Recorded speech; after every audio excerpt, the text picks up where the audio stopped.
Shalom semuanya. Kali ini kita akan masuk pada sesi ketiga dari topik garis mesianik. Mari kita masuk pada tokoh ketiga.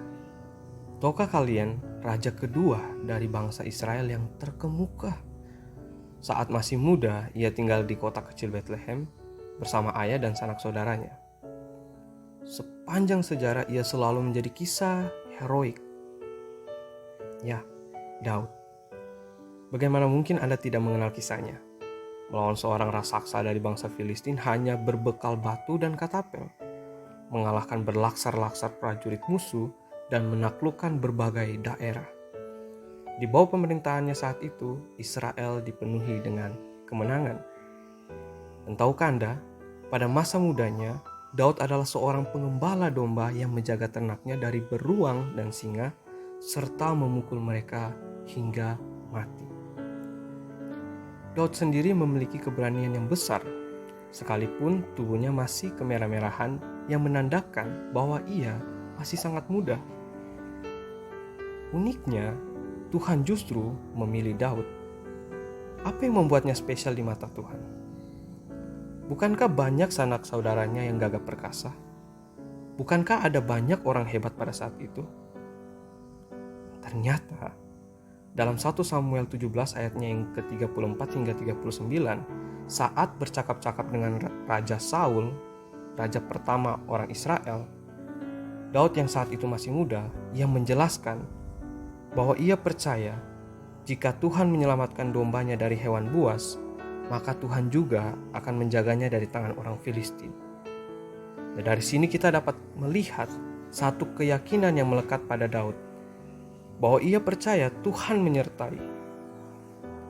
Ia mungkin memukul singa dan beruang. Ia mengalahkan Goliat juga. Namun ia tahu bahwa Tuhanlah yang berada di pihaknya. Ia menolong dan mengalahkan musuh-musuhnya. Ini menjadi alasan betapa spesialnya Daud di mata Tuhan saat itu dibandingkan orang perkasa lainnya. Daud menjadi orang yang dekat dengan Tuhan. Saat Salomo, anaknya meminta hikmat kepada Tuhan, Daud berbeda. Ia meminta hal yang paling dirindukannya. Mazmur 27 ayat 4 mengatakan, dalam perkataan Daud, satu hal yang telah kuminta Tuhan, itulah yang kuingini. Diam di rumah Tuhan seumur hidupku, menyaksikan kemurahan Tuhan, dan menikmati baitnya. Bukan kekayaan, bukan kehormatan, tetapi kasih Tuhan yang diinginkannya. Terdapat satu bagian yang menarik dari kisah Daud yang erat kaitannya dengan Yesus Kristus yang lahir mungkin 900 tahun kemudian, yakni nama Daud. Dalam bahasa asli, dalam bahasa Ibrani, namanya dimaknai yang dikasihi. Familiar bukan dengan kisah yang ada pada Yesus? Daud memiliki nama yang dikasihi, dan Tuhan mengasihi Daud. Pengakuan yang sama juga diberikan kepada Yesus waktu ia memulai pelayanannya. Dikatakan, terdengarlah suara dari langit yang berkata, "Inilah anakku yang kukasihi."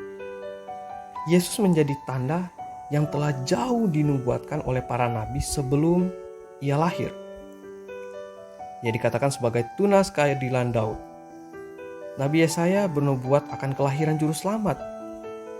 Yesus mungkin bukan pembebas politik seperti Daud, tetapi ia pembebas manusia dari dosa yang sama sekali tidak akan pernah bisa dilakukan oleh seorang pun. Dari sini kita belajar bahwa bukan kekuatan dan kehebatan sehingga kita mampu mengatasi segala hal, melainkan karena adanya pertolongan Tuhan. Sama seperti Daud yang sadar akan keterbatasannya, kita juga perlu menyadari bahwa kita terbatas. Kita butuh Tuhan, dan kini kita tahu bahwa Tuhan telah hadir dalam dunia, serta menunjukkan kasih-Nya bagi kita melalui pengorbanan Yesus. Biarlah kita senantiasa menjadi orang-orang yang berdiri teguh dalam panggilan dan iman pada Yesus Kristus. Amin.